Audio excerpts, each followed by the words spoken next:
ಸ್ವತಃ ವಿಸಿಟ್ ಬರ್ತಾ ಇದ್ದೀರಿ, ಏನು ಹೇಳಕ್ ಬಯಸ್ತೀರಿ? ಸ್ವಲ್ಪ ಲೋಗೋಗಳು. ಈ ವರ್ಷ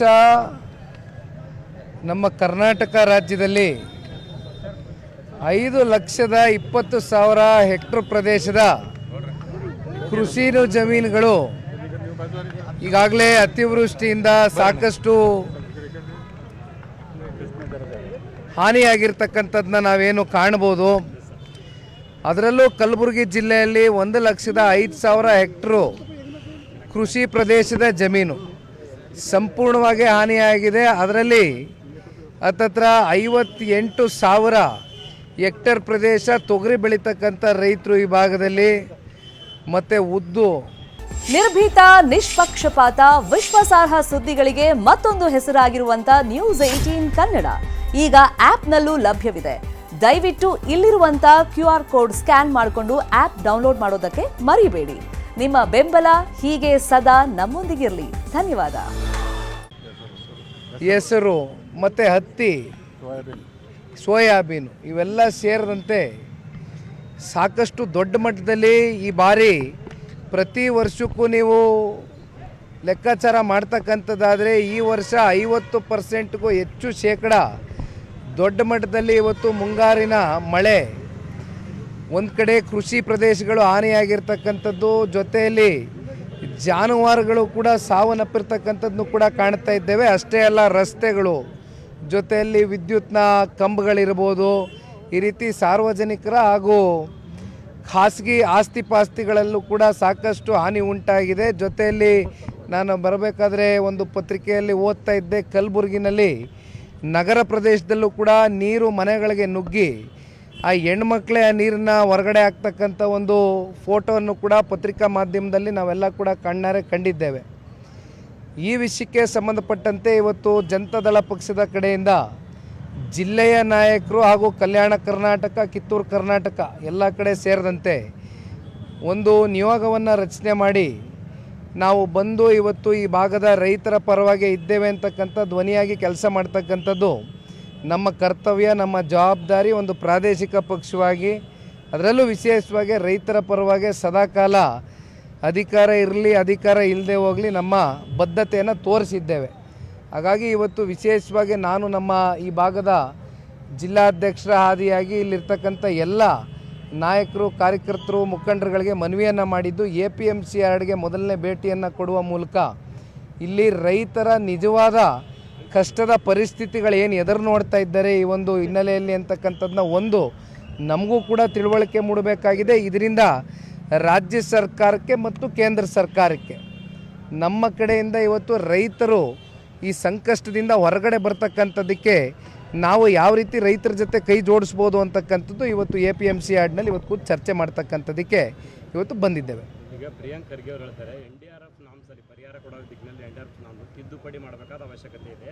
ಆ ದಿಕ್ಕಿನಲ್ಲಿ ಮೊದಲು ಕೇಂದ್ರ ಸರ್ಕಾರದ ಮೇಲೆ ಒತ್ತಡ ಎಲ್ಲಿ ಸೆಂಟ್ರಲ್ನಲ್ಲಿ ತಮ್ಮೆಲ್ರಿಗೂ ಗೊತ್ತಿದ್ದಾಗೆ ಆಗಸ್ಟ್ ತಿಂಗಳಲ್ಲಿ ಆಗಿರ್ತಕ್ಕಂಥ ಈ ಪ್ರಕರಣ ಅತಿವೃಷ್ಟಿ, ಇಲ್ಲಿಯವರೆಗೂ ರಾಜ್ಯದ ಮುಖ್ಯಮಂತ್ರಿಗಳು ಕೃಷ್ಣಾ ಕಚೇರಿಯಲ್ಲಿ ಕೂತು VC ಅಂದರೆ ವಿಡಿಯೋ ಕಾನ್ಫರೆನ್ಸ್ ಮೂಲಕ ಇಲ್ಲಿರ್ತಕ್ಕಂಥ ಜಿಲ್ಲಾ ಆಡಳಿತ, ಜಿಲ್ಲೆಯ ಅಧಿಕಾರಿಗಳ ಜೊತೆ ಒಂದು ಚರ್ಚೆನ ಮಾಡಿದ್ದಾರೆ ಹೊರತುಪಡಿಸಿ ರಾಜ್ಯದಿಂದ ಕೃಷಿ ಸಚಿವರು ಇಲ್ಲಿವರೆಗೂ ಕೂಡ ಭೇಟಿಯನ್ನು ಕೊಟ್ಟಿಲ್ಲ.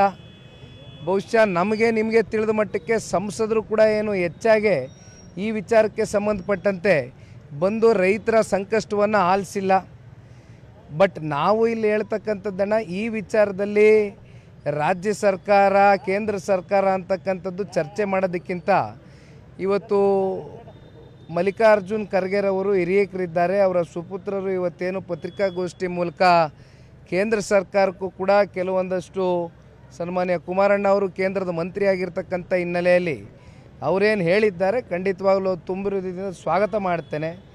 ರೈತರ ವಿಚಾರ, ರೈತರು ಒಂದು ಮೆಮೊರಂಡಮ್ನು ಕೂಡ ಕೊಡ್ತಕ್ಕಂಥದ್ದಕ್ಕೆ ಕೇಂದ್ರ ಸರ್ಕಾರ ಗಮನ ಸೆಳೀತಕ್ಕಂಥದ್ದಕ್ಕೆ, ಅದರಲ್ಲೂ ಸನ್ಮಾನ್ಯ ಕುಮಾರಣ್ಣ ಅವರು ಈಗಾಗಲೇ ರೈತರ ಪರವಾಗಿ ನಮ್ಮ ಹಳೆ ಮೈಸೂರು ಪ್ರಾಂತ್ಯದಲ್ಲಿ ತಂಬಾಕು ಬೆಳೆಗಾರರು ಸಂಕಷ್ಟದಲ್ಲಿದ್ದಾಗ ಖರೀದಿ ಕೇಂದ್ರಗಳನ್ನ ಓಪನ್ ಮಾಡಿರ್ತಕ್ಕಂಥದ್ದಷ್ಟೆಲ್ಲ ಸಂಪೂರ್ಣವಾಗಿ ಖರೀದಿ ಮಾಡ್ತಕ್ಕಂಥದ್ದಕ್ಕೆ ಆದೇಶವನ್ನು ಹೊರಡಿಸಿದ್ದೇವೆ.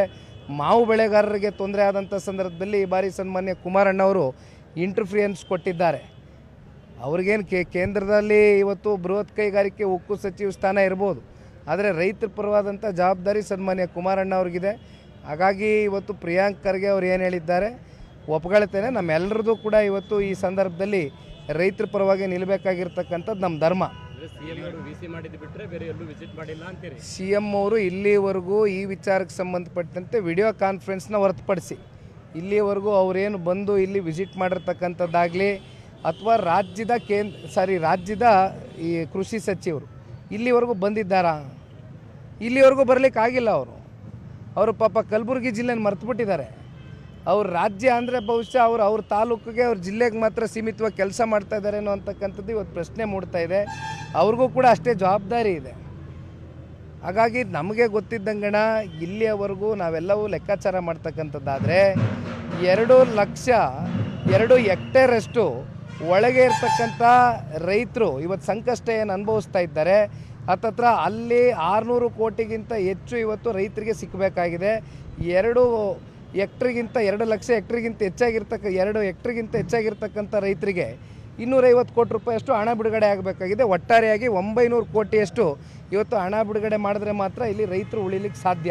ಮಾಸಾಗಿ ಇಡೀ ರಾಜ್ಯಾದ್ಯಂತ ಈ ವರ್ಷ ಅತಿವೃಷ್ಟಿಯಿಂದ ಹಾನಿಯಾಗಿದೆ. ಸಾಮೂಹಿಕವಾಗೆಲ್ಲ ರೈತರು ಸಾಲ ಮನ್ನಾ ಮಾಡಬೇಕು ಅನ್ನೋದು ರೈತರನ್ನು ಬೇಡಿಕೆ ಆಗಿದೆ. ತಾವೇನು ಹೇಳಕ್ಕೆ? ಕಲ್ಯಾಣ ಕರ್ನಾಟಕಕ್ಕೆ ಇವತ್ತು KKRDB 5,000 ಕೋಟಿ ಅಂತಕ್ಕಂಥದ್ದು ಉದ್ದುದ್ದ ಭಾಷಣ ಇವತ್ತೇನು ಬಿಗಿತಾರೆ ರಾಜ್ಯ ಸರ್ಕಾರ. ಇಂಥ ಸಂಕಷ್ಟದ ದಿನಗಳಲ್ಲಿ ಒಂದು ವಿಶೇಷ ಪ್ಯಾಕೇಜ್ ಕೊಡುವ ಮೂಲಕ ರೈತರು ಇವತ್ತೇನು ಸಾಲಗಾರರಾಗಿದ್ದಾರೆ ಆ ಸಾಲದ ಹೊರೆಯಿಂದ ಅವ್ರನ್ನ ಮುಕ್ತರಾಗಿ ಮಾಡಬೇಕು ಅಂತಕ್ಕಂಥದ್ದಾದರೆ ಅವರ ಸಾಲ ಮನ್ನಾವೂ ಕೂಡ ಈ ಸಂದರ್ಭದಲ್ಲಿ ಮಾಡ್ತಕ್ಕಂಥದ್ದು ರಾಜ್ಯ ಸರ್ಕಾರ ಒಂದು ಸೂಕ್ತವಾದಂಥ ನಿರ್ಣಯ ತಗೋಬೇಕು ಅಂತಕ್ಕಂಥದ್ದು ನಮ್ಮೆಲ್ಲರ ಒತ್ತಾಯ. ನಿರ್ಭೀತ, ನಿಷ್ಪಕ್ಷಪಾತ, ವಿಶ್ವಾಸಾರ್ಹ ಸುದ್ದಿಗಳಿಗೆ ಮತ್ತೊಂದು ಹೆಸರಾಗಿರುವಂತ ನ್ಯೂಸ್ 18 ಕನ್ನಡ ಈಗ ಆಪ್ನಲ್ಲೂ ಲಭ್ಯವಿದೆ. ದಯವಿಟ್ಟು ಇಲ್ಲಿರುವ QR ಕೋಡ್ ಅನ್ನ ಸ್ಕ್ಯಾನ್ ಮಾಡಿಕೊಂಡು ಆಪ್ ಅನ್ನ ಡೌನ್ಲೋಡ್ ಮಾಡೋದಕ್ಕೆ ಮರಿಬೇಡಿ. ನಿಮ್ಮ ಬೆಂಬಲ ಹೀಗೆ ಸದಾ ನಮ್ಮೊಂದಿಗಿರಲಿ. ಧನ್ಯವಾದ.